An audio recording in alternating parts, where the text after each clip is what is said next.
What's up, everyone? Welcome back to Contractor Growth Network. I'm Logan Shinholster, and today I'm going to be talking all about 5 things that you can do right now if you're feeling lazy, or 5 things that you can do in the future when you get to that point where you're just tired and you want to do nothing.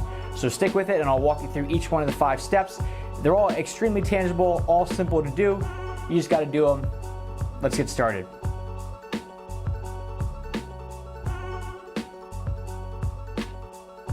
Here's why I'm talking about this topic, because there's this idea, and it's not even an idea. I don't know why I called it an idea.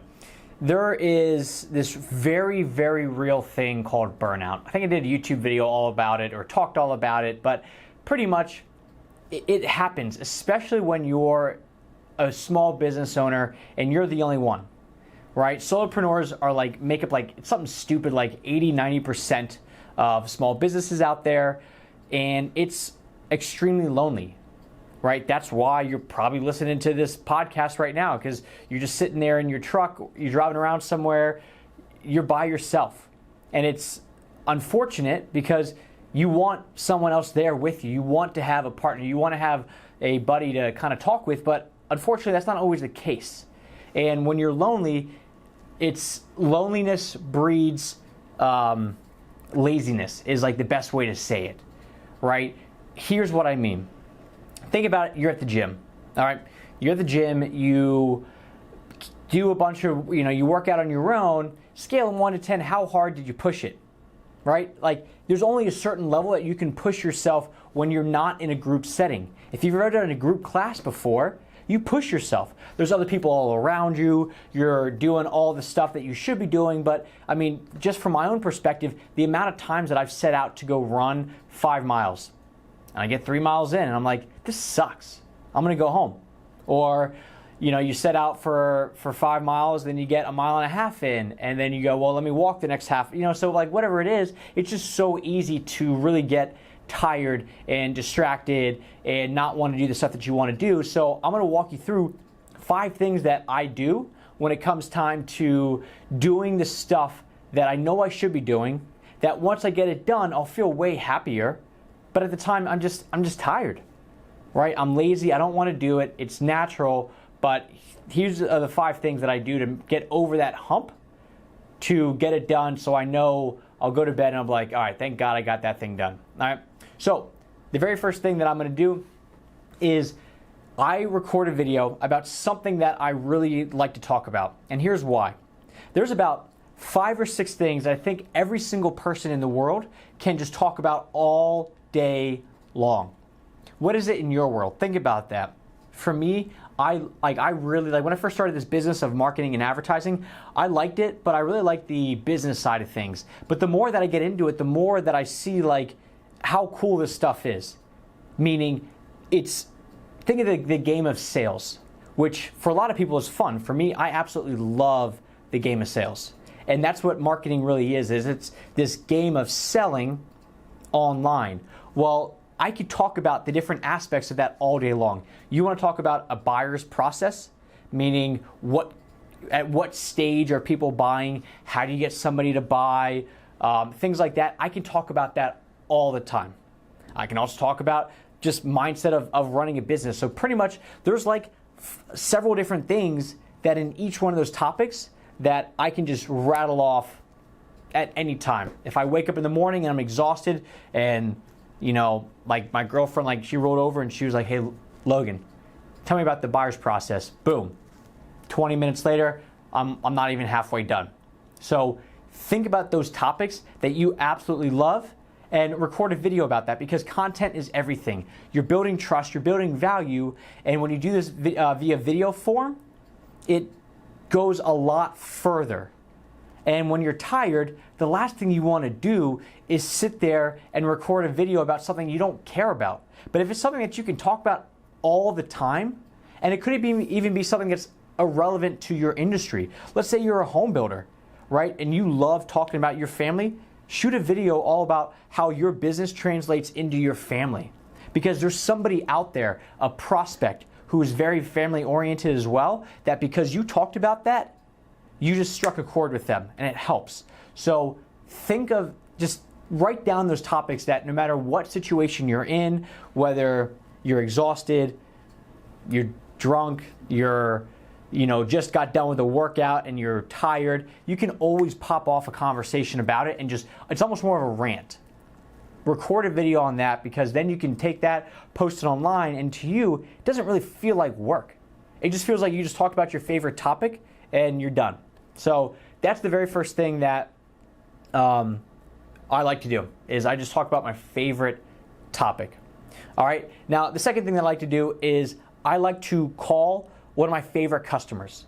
And let me walk you through this.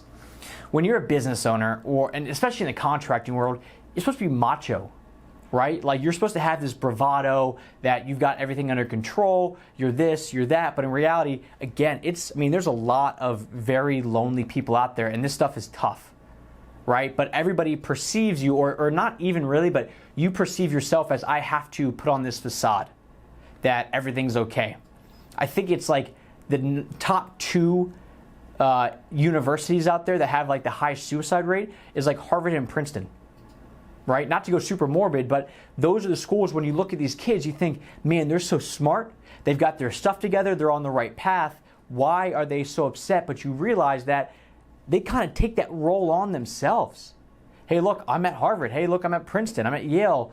I have to have this facade that my life is good. I'm doing this, I'm doing that. Everything is set. And that's why there's so much pressure that they put on themselves, and they end up just losing it. And that's how the business world is too, where you put all this pressure on yourself that everything is always okay. I do this all the time. I come home from work, girlfriend Audrey goes, how was work? Oh, it was good. Would you tell me otherwise? I'm like, yeah, I would. She's like, no, you wouldn't. Yes, I would. No, I would. No, you wouldn't. So it's just easier, because there's this notion that I don't want to complain. Like, I hate complaining. There's even a quote that Stephen Hawking, of all people, says is, when you complain, nobody wants to help you.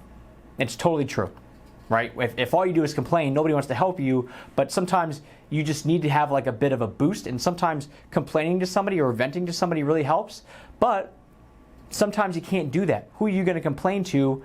And after a certain point, it's too much. So I go the opposite. I just call a favorite past customer. And here's why I do that.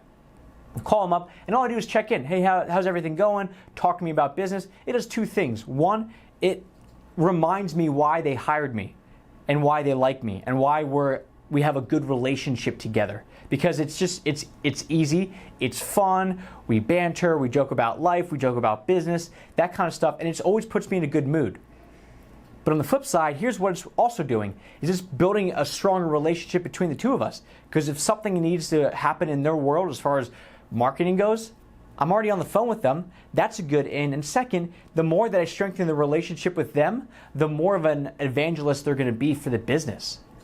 Right? So just imagine the most supportive, the happiest customer you have out there. If you're feeling tired and you don't want to do anything, just call them. It'll put you in a good mood, and it should motivate you, because it'll remind you, hey, look, like, you do a good job. This is the stuff that you're doing that this person appreciates, and it might get you out of that little funk or little slump to want to actually continue to do more. So number 2 is call your favorite past customer and just check in. How's life?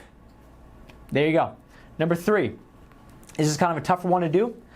It's actually to reverse engineer a to-do. And here's what I mean.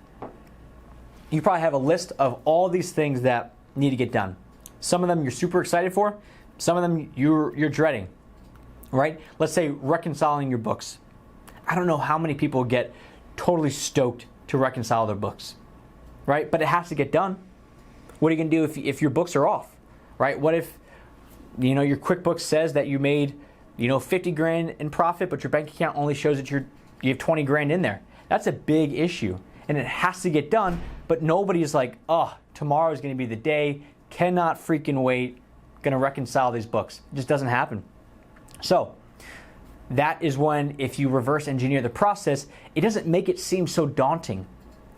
In college, I remember that when there was so much stuff to do, you had finals coming up, you had to do projects, you had to do this, you had to do that, it was so overwhelming that, you know what I would do is I would just lay down and take a nap. And guess what I got accomplished? Nothing. Not a single thing, which is ironic because the next thing I'm going to talk to you about is kind of related to that. But reverse engineer something, because when you break it down into bite-sized pieces, it makes it so much easier. And it shows you, hey, this is actually a little bit more actionable, right? But like, if you sit there and you go, okay, I got to reconcile my books, it's going to take me 5 hours, that's a bit daunting. But if you literally break down each step of the process, okay, like, first I got to print out the actual like bank statement. That's the first thing. Great. Write that down. Then the next thing that I'm going to do is I'm going to start to compare and contrast the two, right? Great. Write that. So like what you're doing is, even if you don't reconcile all the books, if all you do is you print out the bank statement, well, that's like a step closer to what you need to do. So I'm not saying tackle everything at once, but when you actually break stuff down into little bite-sized pieces, even if you don't get it all done at the same time, you're at least one more step a little bit further along. So it's way easier to handle anything when you're able to like actually understand each step of the process and see it visually. I know you got it in your head. You've probably reconciled the books tons of times, but when you actually write it down and you see the process, it's easier. And here's the best part. When you actually write this process down, guess what you can do?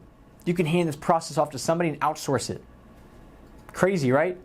So when you're actually able to write down each one of these things that you may not want to do, you can go off and find an admin assistant to reconcile the books.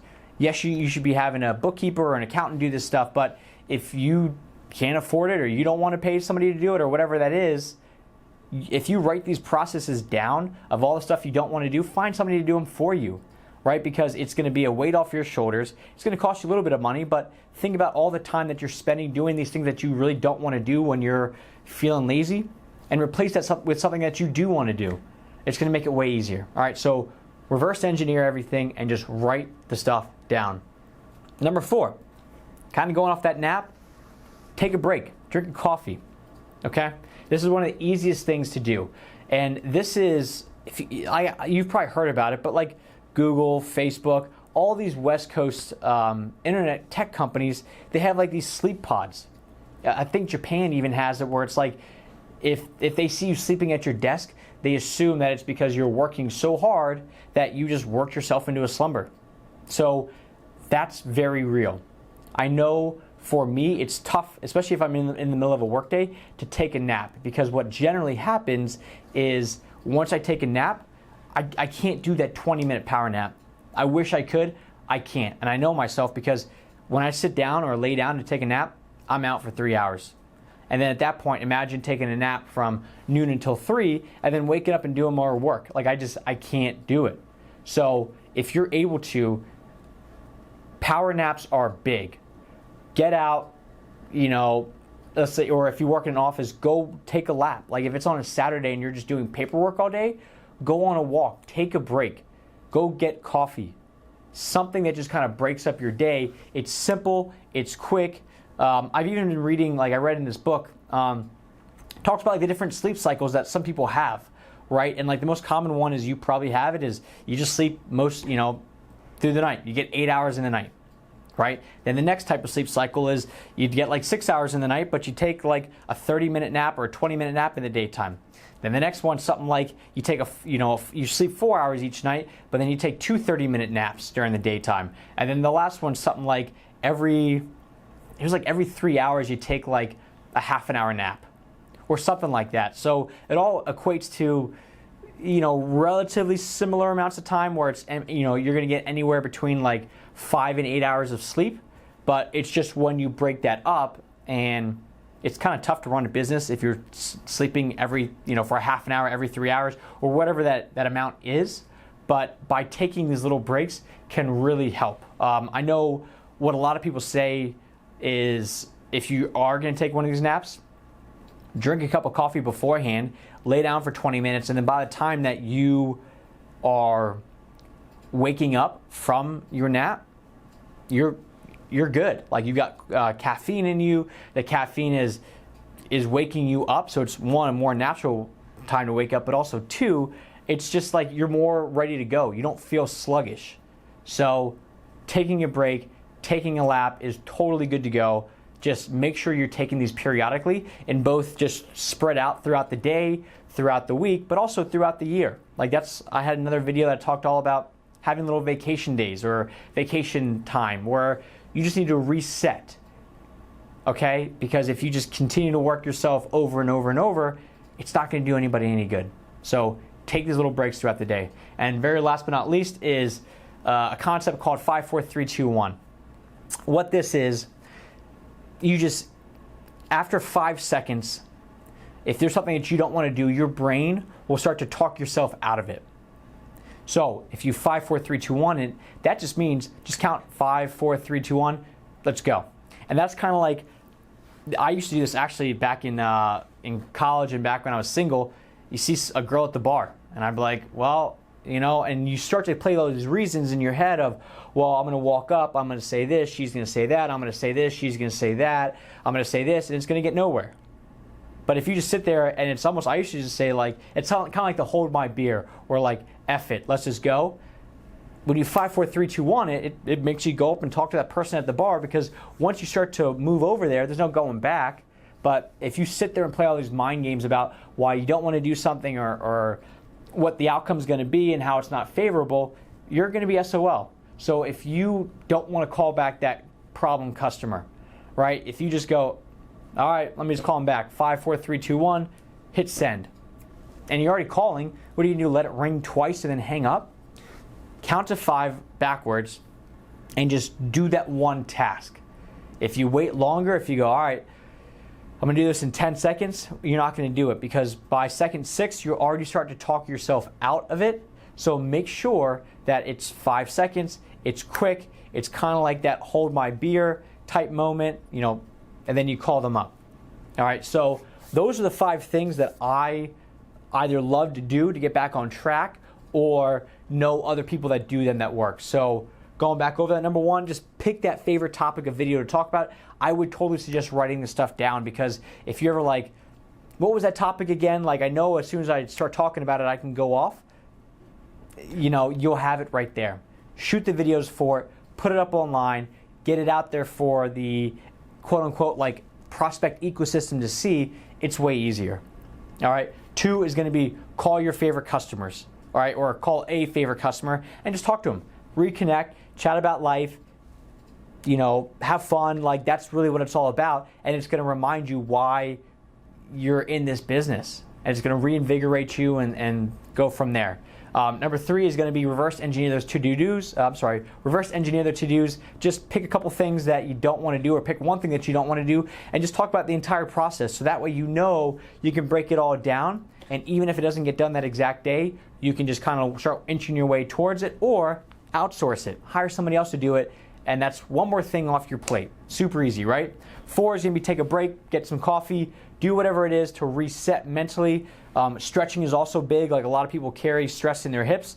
Do a lunge stretch, right? Do a pigeon stretch, something that just kind of releases the tension, and it helps a lot. And last but not least, 5, 4, 3, 2, 1 it, right? Did I want to sit here and make this podcast? Kind of, but if I didn't, I would just go screw it. Let me just start setting the camera up. Let me start getting the microphones all ready. And by the time I've already started and I start speaking into this, I can't stop, right? But if I sit there and try to think of all the reasons why I'm going to talk myself out of this, then I'm not going to end up doing it. So understand that being lazy sometimes, it's okay. It's natural. Nobody can go. Even the best, like, you know, Gary Vaynerchuk. He's, if you know who he is, he looks like he's always moving, and he's just got like the energy of like a 14-year-old boy. He takes weekends off. He takes 6 weeks of the year off. So even he has these little breaks here and there. Elon Musk, that dude's crazy. He's got to take a break every so often, right? Like, I know he works a consistent 80 hours a week, but there's got to be times that he doesn't, because like it's just physically impossible. And let's say even if he doesn't, there's nobody else like him. So you just have to understand that that's just not going to be you, right? Because it's a very unique situation like that. So breaks are good to go. I'm sorry. Oh, like, yeah, like taking little breaks here and there are good to go. And being lazy is good to go, because sometimes you just need that. So I hope that helps. Do me a favor. If you thought this was a good podcast, just let me know in the reviews, hey, this was solid, hey, didn't really like this, hey, bring on a guest next time, something like that, so that way I know where are we going with this. All right, everyone, 5 ways to get over laziness today. Go out, make something happen. Thank you.